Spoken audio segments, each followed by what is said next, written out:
Hello, class. This presentation is on Chapter 10, Herbaceuticals. It's being presented by myself, Ariel, Madison, and Bibiana.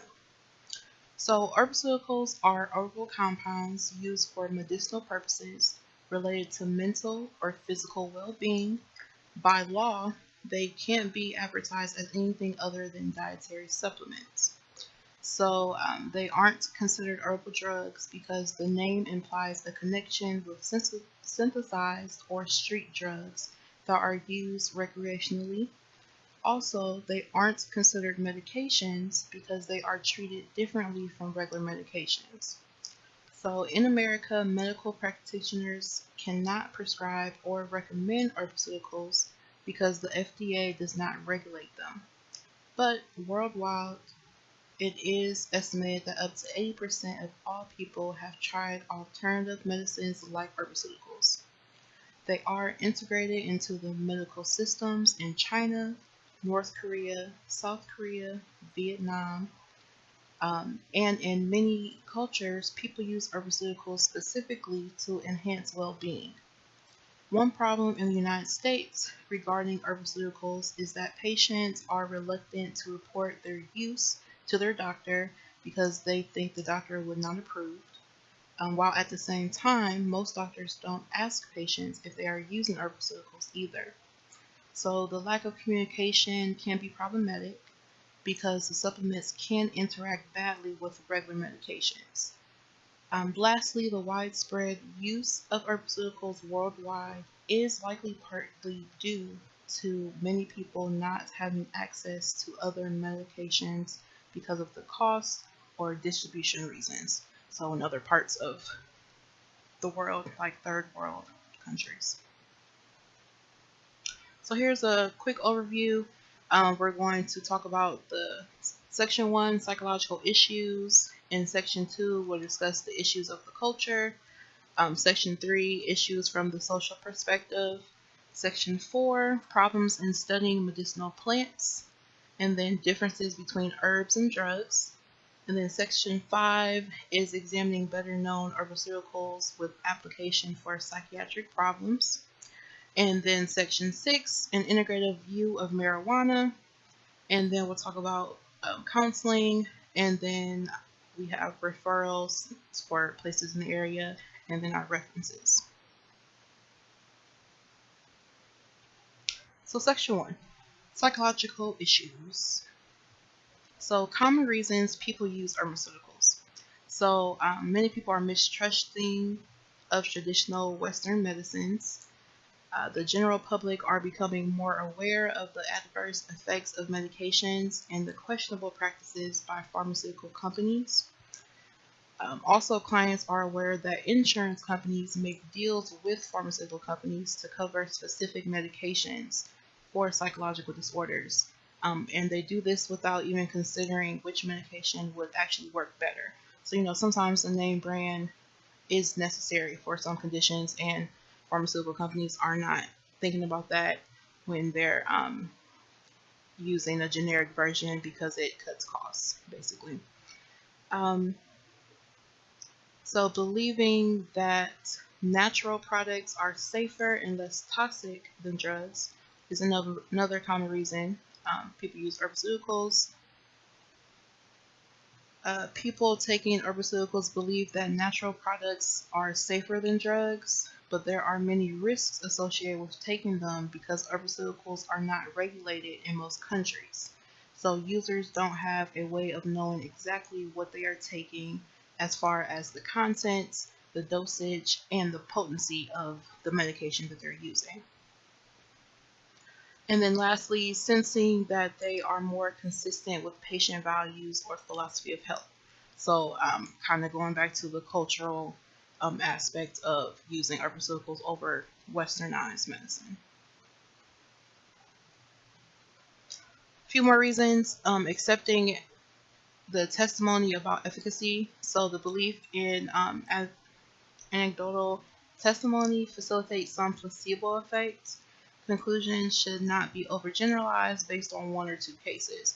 So the placebo effect, you think you're getting something that's helping you, you think it's helping you, And this is based on just a couple cases. So people are overgeneralizing the results that they're getting, which isn't helpful if it's not actually tested on many people. And then another perk of using herbaceuticals is that people don't need a prescription. So since it's not regulated, there's not a prescription needed, so you don't have to see a doctor to get the herbaceuticals. So section 2, issues of culture. So the issues of culture related to herbaceuticals can be placed into two different categories. So the first one is practices that derive from indigenous cultures and have been handed down to the present day. So examples including older Mexican Americans' reliance on herbaceuticals, and then cultures where herbaceuticals are an integrative part of medicine and wellness. So like I said, it's ingrained in the medical society in like China and Asia, in that area.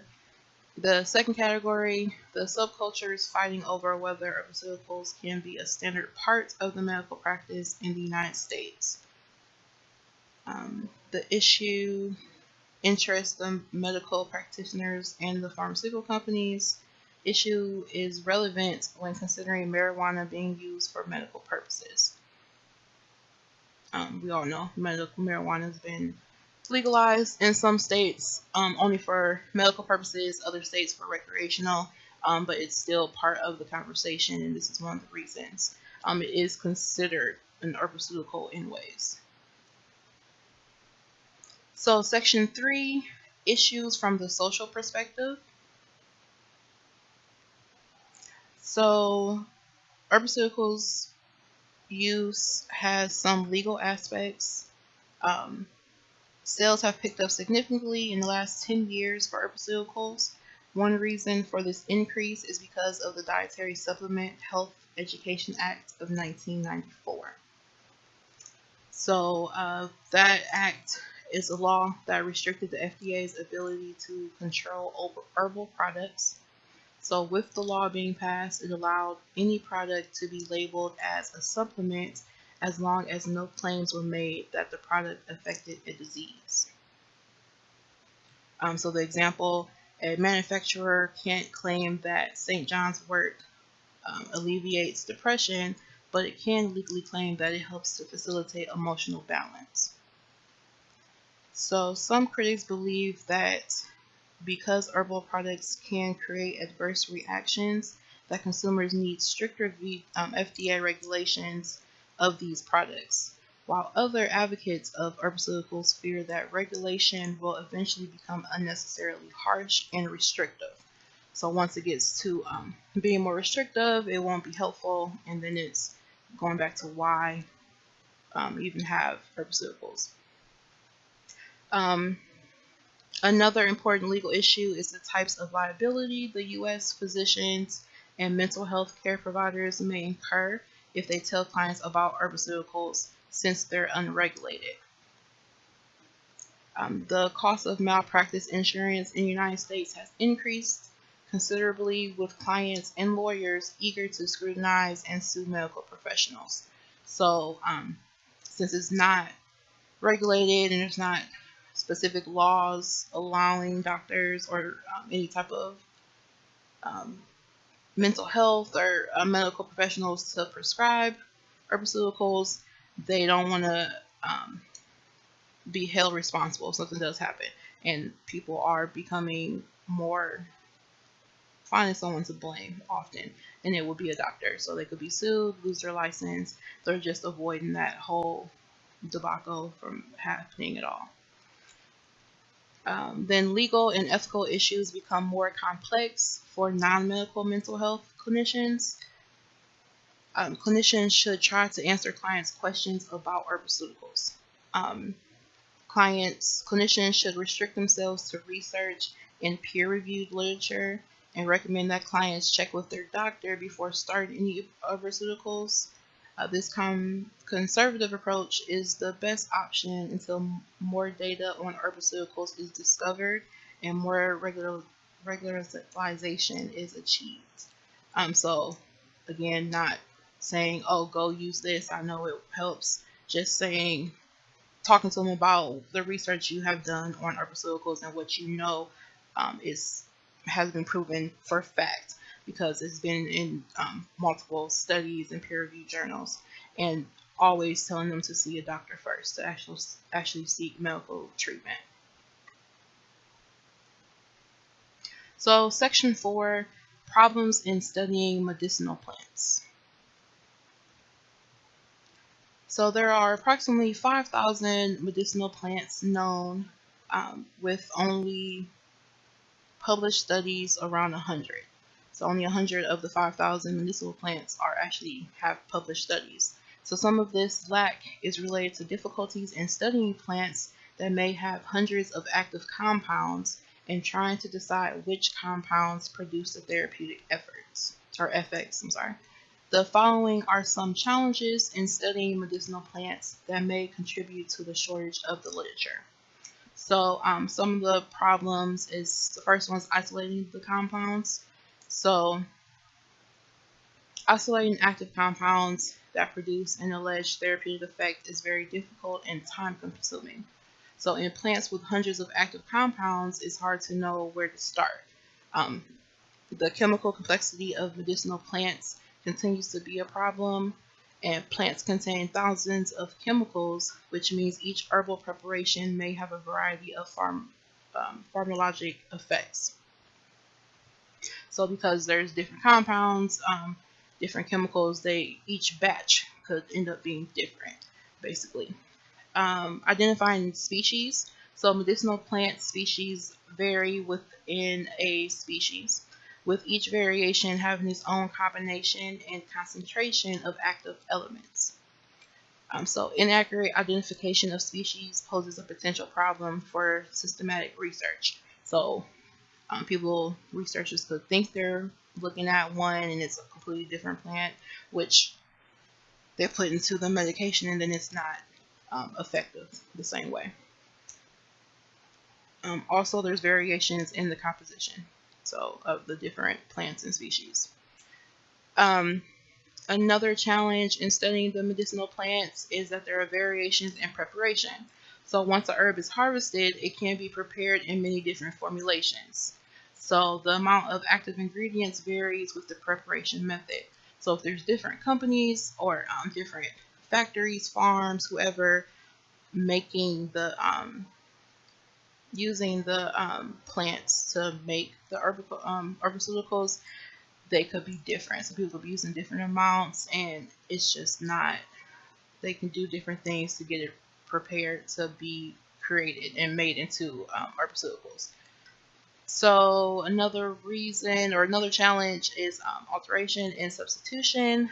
The lack of standardization can affect the end product. Suppliers often alterate and substitute other plant materials when the target plant is expensive. So trying to save money, they might try to cut corners, which again, the end product will be less effective. And everything's not uniform, which is a main challenge. And then chemical complexity, problematic study designs, and then there's language barriers are also all challenges in studying medicinal plants. There is data on many herbaceuticals, but it is in other languages. So many are now being translated into English, but the process takes time. Some words don't translate. Some words have different meanings that it just all takes more time to get everything translated over. So they're trying, but it's a slow process. So differences between herbs and drugs.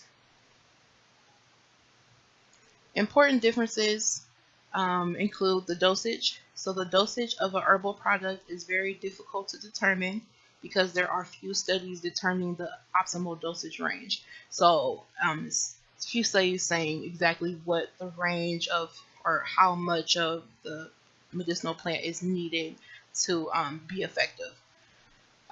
Also, the lack of standardization is In prepping, many herbal supplements makes it almost impossible to know the potency of the compound making up each dosage. So again, the preparation, it could be different based on the factories or wherever um, the plants are being harvested.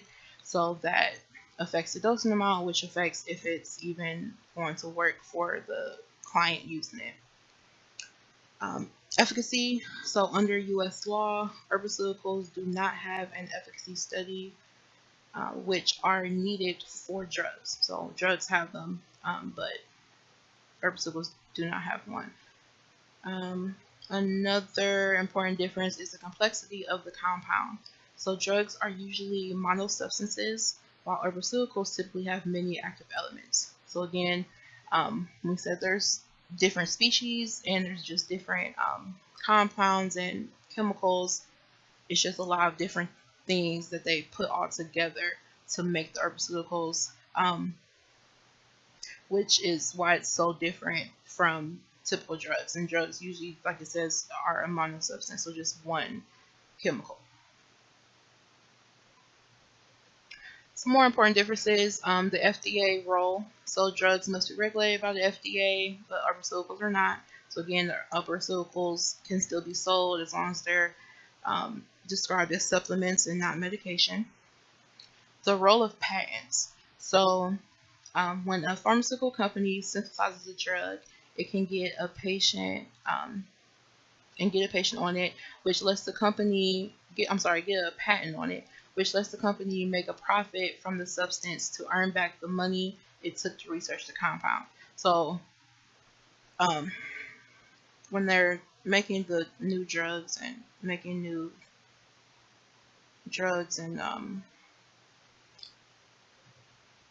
groups putting things together, it takes time. It takes a lot of scientists, a lot of people to do it together, which of course means a lot of money. So with the patent, they get to earn all of the money back plus more from making it. And the patent typically lasts for 17 years. So they release a drug in 2000, they can still get money off of it until 2017, even though during those 17 years, more than likely they're working on a new drug to start selling. But they're still getting money off the patent, off of the first drug that they already sold. The last important difference between the drugs and herbaceuticals is the role of potency standards. So the drugs are required to have uniformity in potency, while herbaceuticals are not. So again, drugs, it has to be all uniform, while herbaceuticals aren't uniform, and it's because of the harvesting. The harvesting is the main reason, and how many different species there are of the different type of medicinal plants. So these differences contribute to many problems with herbaceuticals, including the lack of purity, since specific claims can't be proven by research on what some herbaceuticals can achieve. Such claims should not be made to consumers. So basically, don't make promises. They shouldn't make promises when they can't say for sure how the herbaceuticals is going to affect them, if it's going to actually be helpful for their condition.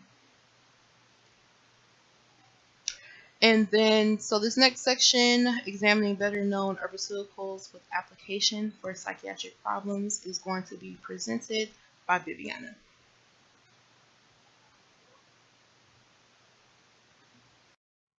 Hey guys, it's Bibiana. I'm going to be covering section 5, and that's examining better known herbaceuticals with applications for psychiatric problems. So here's a table that is found within this chapter of our book. It's a table that lists the herbaceuticals that are believed to be effective in treating certain mental and or emotional disorders. And these are the 8 herbaceuticals that I will be covering in my section. And as you can see, there's quite a few herbs believed to have anxiolytic properties. So the first herbaceutic I will be talking about is St. John's wort. St. John's wort is a flower that can be found in Europe, Asia, and North and South America. People have been using it for medicinal purposes for over 2,000 years. it has been found to have a calming or a soothing effect on people who suffer from nervous disorders. St. John's wort was initially used in 1939 by a German physician, and he used it as a form of treatment for mood disorders. St. John's wort was originally prepared as a tea, but now it is most commonly mixed with ethanol or methanol extracts. The majority of the research and preparation of that is happening with St. John's wort is done in a firm in Germany.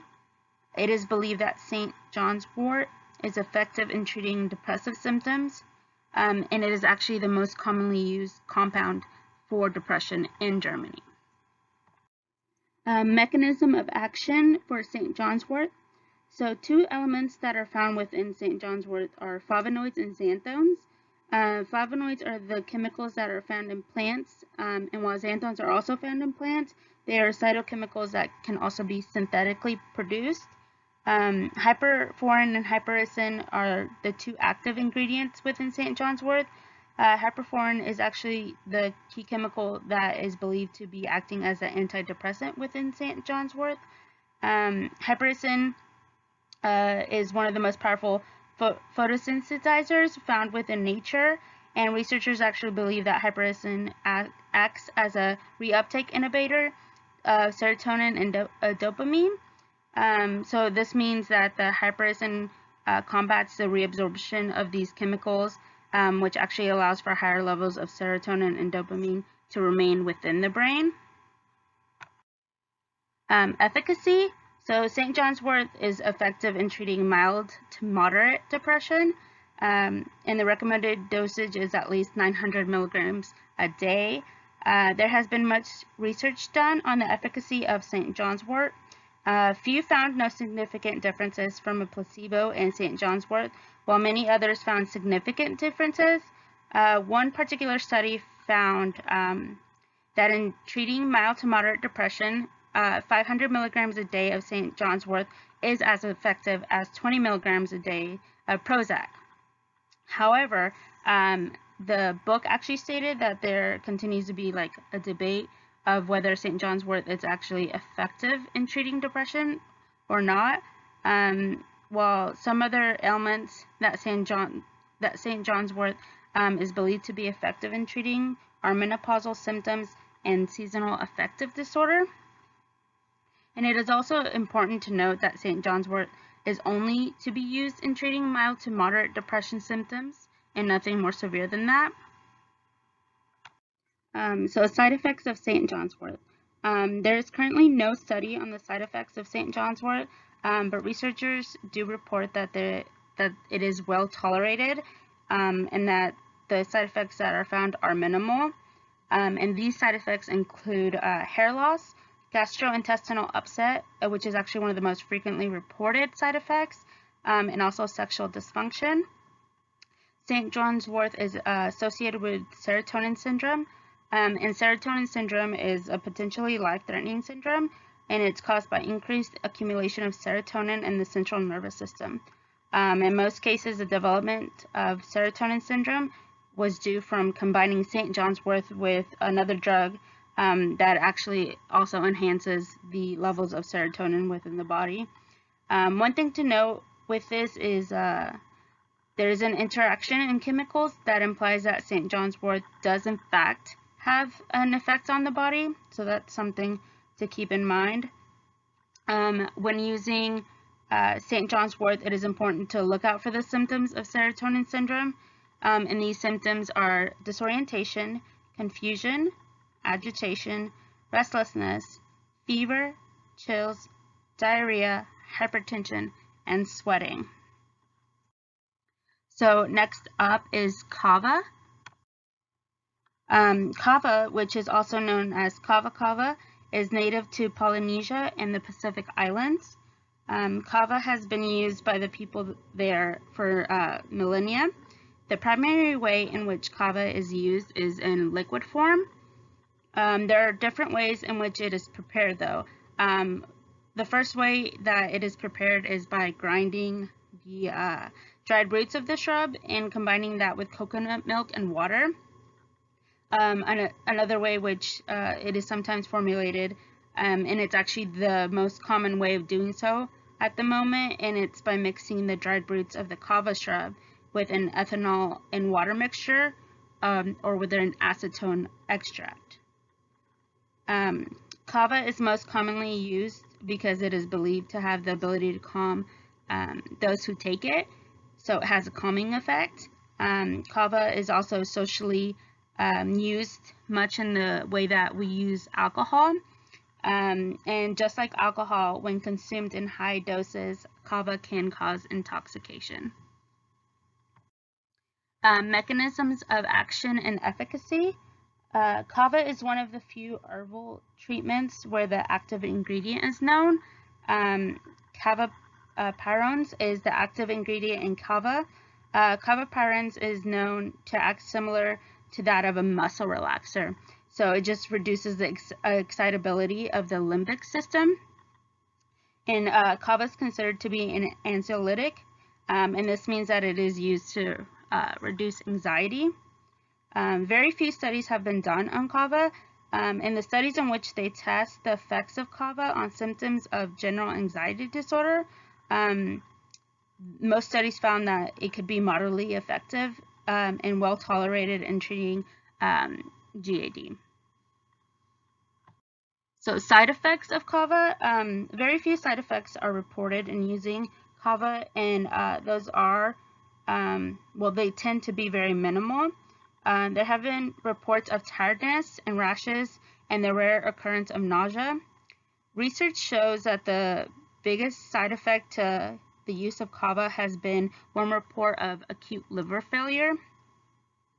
An adverse reaction for kava include the possibility that it could cause tolerance and dependence. Kava should not be mixed with any other central nervous system depressants. So the next herbaceutical is ginkgo biloba, most commonly referred to as ginkgo.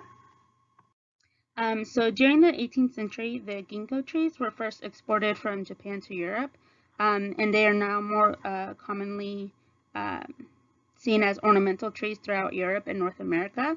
They're deciduous trees, and those are that just means that they shed their leaves every year. Ginkgo is used to treat people with asthma, and the leaves are said to have healing properties. They are used by the people of China to dress wounds, and the dried leaves are what is used to create the ginkgo products. Mechanism of action and efficacy of ginkgo. Flavonoids are one of the primary active ingredients in ginkgo.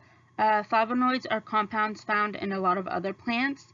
They are also associated with the decreased risk of cancer, heart disease, asthma, and they also are believed to help decrease the likelihood of having a stroke. Flavonoids are also believed to play some sort of role in like protecting the brain. I know the book did mention that testing ginkgo on people who suffer from Alzheimer's is something that they should look into, or that they're looking into, because of the effect that flavonoids have on free radicals. And they believe that free radicals are one of the causes of Alzheimer's type dementia. And so that flavonoids, if flavonoids work to decrease these, then ginkgo would in turn be effective in treating Alzheimer's, or at least at the very least help slow the disease. But unfortunately, after 40 or so controlled studies that were conducted, it appeared that there was no significant effect of ginkgo treating Alzheimer's. And then the evidence was also shown that the effects of ginkgo on cognition were not substantial. The other active ingredient in ginkgo is ginkgolides. The ingredient is believed to be what makes ginkgo useful in preventing strokes. It is said to work in a similar fashion as aspirin does in forestalling additional strokes. And the active ingredient, ginkgolides, is believed to be tied to the prolonged bleeding that has occurred with people who have chronically taken ginkgo for whatever reason. So now we're on to valerian root. The valerian plant is a plant that can survive in various temperature climates, and it is a flowering perennial plant. That just means that it is a plant whose flowers on average live longer than 2 years. And even with it growing worldwide, it is most commonly prescribed in Europe. The valerian root is known as an anxiolytic, so it basically is used as a mild sedative.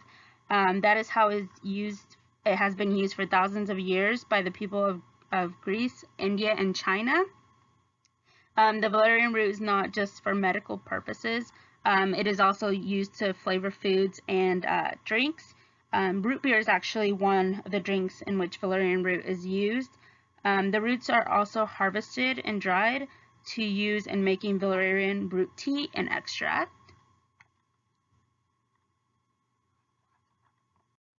Mechanism of action and efficacy of valerian.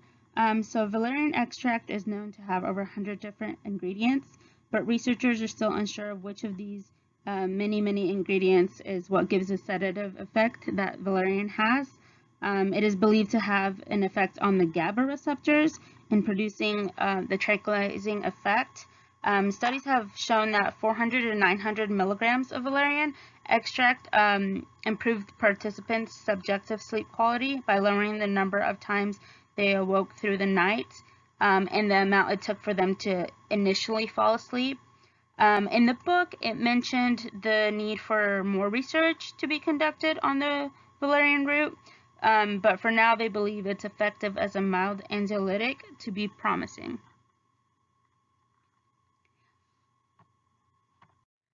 Side effects of valerian root. The side effects have been reported to be headaches, agitation, uneasiness, and possible liver toxicity. And similar to St. John's wort, valerian has also been linked to cases of serotonin syndrome caused by chronic consumption of this root. Ephedrine, which is actually one of the most dangerous herbaceuticals that is talked about in this chapter. So ephedrine is a symptomimetic alkaloid, and that means it's an organic nitrogen-containing compound. It derives from several species of ephedra. Ephedra is a species of different plants native to Asia. Ephedra sinica is one of the most common species of the ephedra plant. It also has been found to have the highest level of concentration of ephedrine. And the ephedra plant has been used for thousands of years in Chinese medicine. Mechanism of action. So ephedrine is the main active ingredient in the ephedra plant. And ephedrine is a psychostimulant, which means that it's a stimulant that releases chemicals such as dopamine, and this helps promote the calmness and control. Ephedrine made its debut in the U.S. as a nasal decongestant and a central nervous system stimulant, and it was also used to treat people with asthma. The ephedrine stimulates the cardiovascular system, and it also dilates the bronchial tubes, which is why it was used to treat asthma. But eventually people stopped using this as a treatment because of various safety concerns. Ephedrine was the organic model for the first synthesized amphetamine. Amphetamine stimulates the central nervous system, and it's usually used to treat ADHD. And although people stopped using this to treat other symptoms, ephedrine became very popular as an herbal supplement. Adverse effects. So the most common adverse effect caused by ephedrine include stroke, heart attack, cardiac arrhythmias, and seizures. There has also been reports of ephedrine-induced mania and in some cases the development of psychosis. Ephedrine-containing products are one of the latest purchased herbaceuticals, and they account for less than 1%, but yet they're the most reported in side effects of all medicinal herbs at 64%. and the use of products containing ephedrine was actually banned in the United States by the FDA in 2004. The ban was ultimately caused by the death of a Major League Baseball player who died in 2003. Originally, they thought he died from heat exhaustion, but later found out it was due to his chronic use of weight loss products that contained ephedrine. So other herbaceuticals, passion flower and hops. These are like the less researched herbaceuticals. Both passion flower and hops have anxiolytic properties, and that just means that they believe to act like sedatives. There have been minimal data found on either of these. The passion flower vine is found to grow in North America, but is most commonly used as a herbal hypnotic in Great Britain. Hops come from the hop plant, and this plant is native to Europe, and it's been used for tonics for over thousands of years. Hops are used as sleeping aids. The belief that hops have an effect on sleep come from the observation they had on hop pickers. They seem to get tired very easily, and they believe that this was caused by the resin that the hop left on the picker's hands that ultimately made contact with their mouths. And while many people believe that this has an effect on sleep, there's little data to support this belief, but hops is most commonly known for being used in beer. So melatonin is the last herbaceutical that I will be talking about in my section. Melatonin is a hormone, and it is produced by the pineal gland. This gland is located in our brain, and it produces melatonin.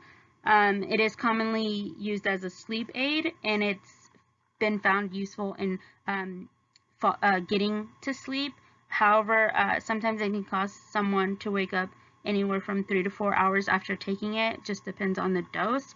But any dosage over 5 milligrams is considered too much, and it elevates the melatonin blood levels to more than what is considered normal for a person. Hi guys, it's Madison. Section 6 is an integrative view of marijuana. The book talks about how it's not technically an herb, but since there's so much popularity around using it for medical purposes, they decided to include it in this chapter. A brief history of marijuana use. It is an ancient drug. There's actually an Arab legend dating all the way back to 1155 CE. Allegedly, a monk saw the plant dancing in the heat, and when he mixed it with wine, it made him laugh a lot. Of course, people seeing his reaction to the plant, they disapproved of it, but it kind of let the cat out of the bag, and now obviously, there's very controversial opinions about marijuana use. It's heavily debated and has a whole war declared on it. But it is a product of the hemp plant. In the US, farmers were actually paid to grow hemp during World War II for industrial purposes. It had useful fibers, edible seeds, and then it was used for medicinal purposes.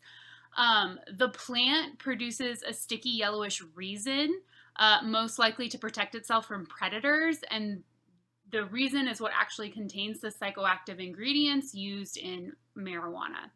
Obviously, as we've progressed as a nation, more states have allowed either medical use of marijuana or recreational. In the book, it says that currently 21 states allow medical marijuana, and then 2 states allow recreational use. Those numbers have grown since the book come out. I think the recreational number is up to like 10 to 12 or something like that. All right, so bear with me on this one. The next slide is on delta-9 tetrahydrocannabinol, also known as THC. So the hemp plant or cannabis sativa contains over 400 chemical agents and includes over 60 cannabinoids. So THC is the primary psychoactive ingredient in marijuana. THC acts on a specific set of receptors in the brain called cannabinoid receptors. These receptors are located in the cortex, motor system, limbic system, and the hippocampus, which explains why the drug affects cognition, motor coordination, memory, and mood. So these particular receptors inhibit the release of other neurotransmitters from presynaptic neurons, and that's what causes the psychoactive effects of the drug. The next slide is on the physiological effects of THC. If you look at the graphic, those are some of the physiological effects of the drug. You know, the big ones that most people know about is your mouth turns very dry. Obviously, your muscles relax, and then you have bloodshot eyes, but there are some other things that come with it.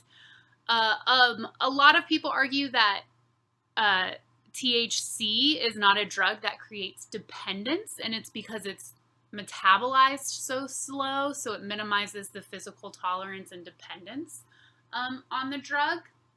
In 1995, it was suggested that only 9% of people who try marijuana would develop a dependence. And there's actually only been one study to suggest that marijuana is highly addictive, and it had a number of flaws. First, the research was conducted on animals, and then the researchers disabled the natural process for the slow metabolism, which is what people credit to making the drug not as addictive.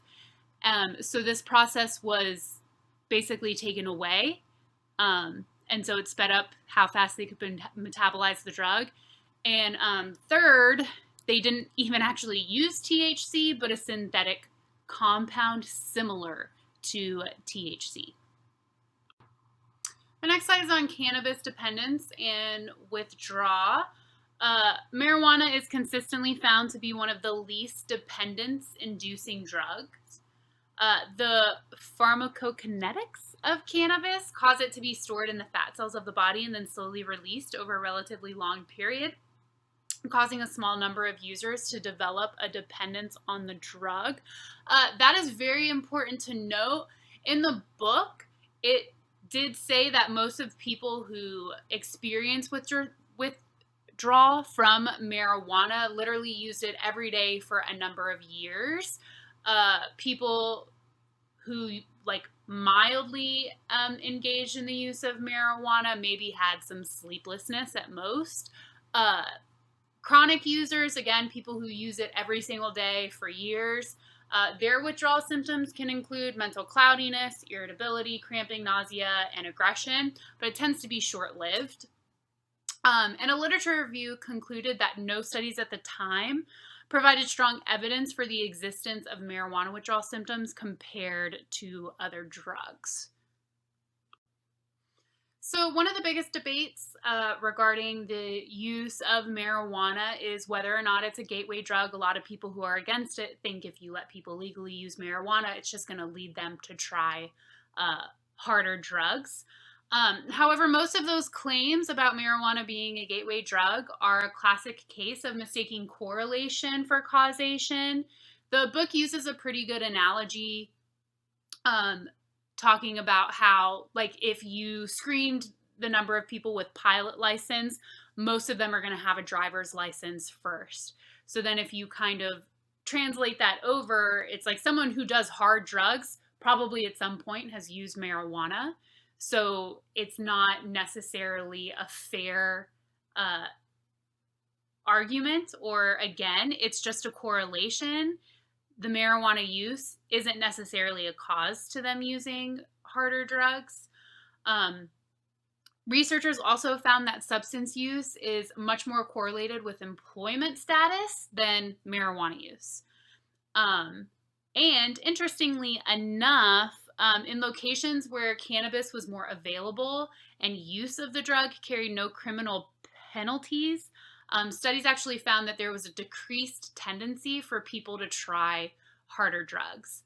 And a lot of people argue that alcohol is far more of a gateway drug than marijuana. The next slide is over medical uses and adverse effects of marijuana.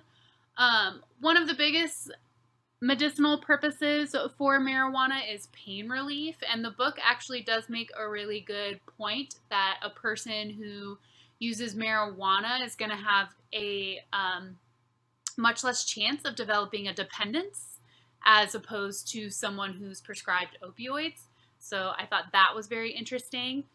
It can also be used as an anti-nausea. It treats spasticity and movement disorders, so things like MS or any spinal cord injuries. It can potentially slow down Parkinson's and Alzheimer's disease, which are neurodegenerative diseases, and the receptors activated by the drug apparently act as like a neuroprotective agent. And then that kind of connects to the last one. It can protect the brain from neurotoxic responses after a head injury or stroke. The adverse effects, it can lead to respiratory problems. Obviously, if you're smoking it, it's not really good to smoke anything.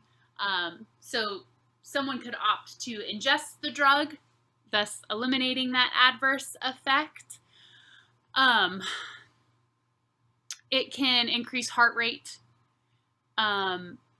hypertension, and anxiety. However, the book does talk about set and setting, kind of meaning because it is a psychoactive drug, that it kind of depends on where you are and who you are with, or it really depends on your environment when you're taking this drug.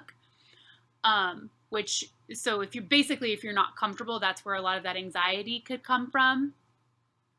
It also does note that it can trigger psychotic symptoms for people predisposed to the symptoms, but not in those who are at risk for developing psychotic symptoms.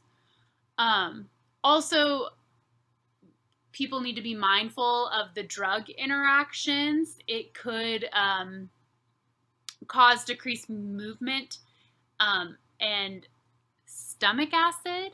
So again, marijuana interacting with those other drugs could lead to issues. Because marijuana is not legalized, there is a risk for infection from contaminated crop. Obviously, it impairs your motor skills, so you shouldn't operate a vehicle or anything like that, and it can lead to problems in pregnancy. Marijuana from the psychological perspective, obviously a huge pull for people using marijuana is the euphoric effect of the drug. It obviously changes the senses or enhances the senses. People who used it reported perceiving more colors, seeing sound, or feeling smell.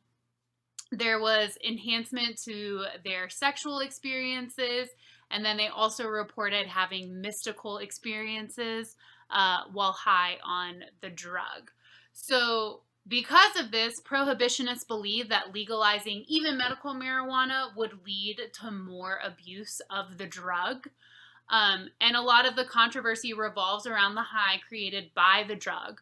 And some government officials even claim to support its medical use if the high was able to be taken out of it. The book makes a good point that this is a very interesting fact that certain officials claim this, since things like nicotine, alcohol, and caffeine are all legal and much more addictive than marijuana. Marijuana from the cultural perspective, marijuana has been a part of pretty much every society. And a researcher actually noted that human beings tend to have a fourth drive beyond the basic three of hunger, thirst, and sex, and that is seeking intoxicating states. So the US, UK, and Canada are minimizing criminal penalties for possession and use of marijuana. And it's actually been found that the US's war on drugs has racist overtones. Marijuana was associated with Mexican immigrants And that's actually where the term Mary Jane came from, because it is the Spanish translation of marijuana. It was also found that drug laws tend to be harsher in lower socioeconomic income brackets. The penalties for crack cocaine and powder cocaine, for example, are different.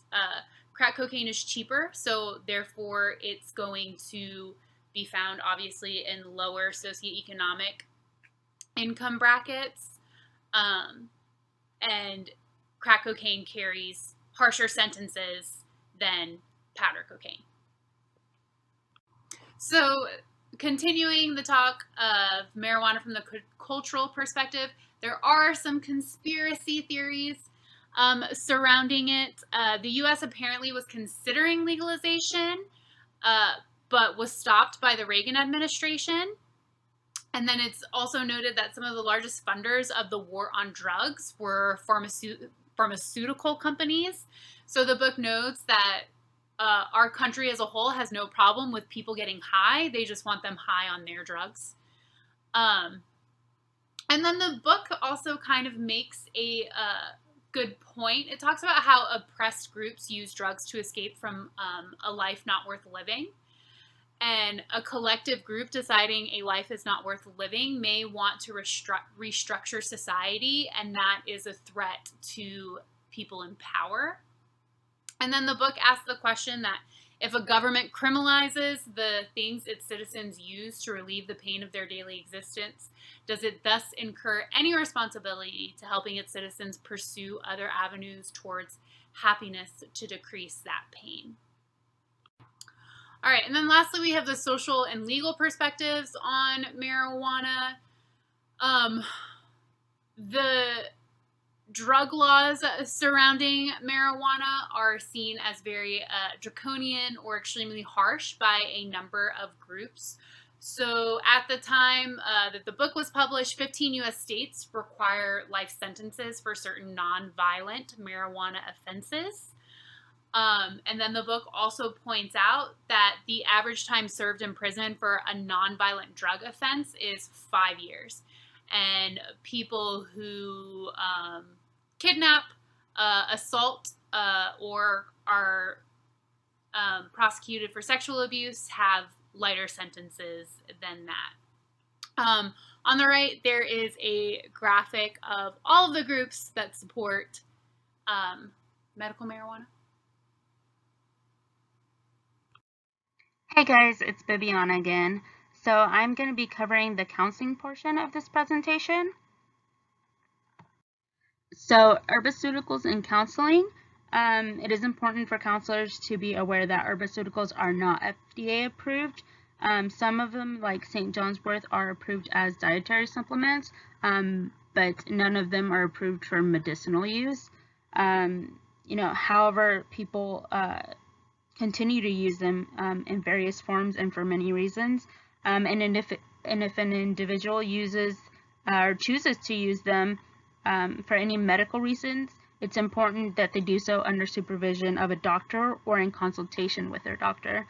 And although counselors should not recommend medications or supplements to their clients, if a client does choose to disclose that they are using any herbaceutic for medical reasons, it is important that you educate them on the possible side effects and risks in taking these supplements. Counselors should also take note to ask their clients during intake sessions if they are taking any herbaceuticals and whether or not their doctor is aware. Counselors should also take into consideration potential issues with confidentiality in the client's use of herbaceuticals. So in an article that I found called Herbaceuticals, an Overview for Counselors by Elliot Ingersoll, he happens to be one of our authors for our current psychopharmacology book. In the article, he states that if a client is taking an herbaceutic documented to have potentially life-threatening effects, such as ephedrine, and doesn't want to talk to his or her physician, what is our obligation as their counselor? Do we let their doctor know, or do we say nothing? And that is something that we as counselors need to take into consideration and make sure we are well informed of what our herbaceuticals our clients are taking, or any other substances for that matter. In that same article, Ingersoll talked about the importance of being educated in various types of herbaceuticals. That way, if you find that a client is taking one, you know what possible risk your client is subjecting themselves to, or simply just to learn what issues your client is looking to get help with and finding a more safe and healthy way to treat that issue.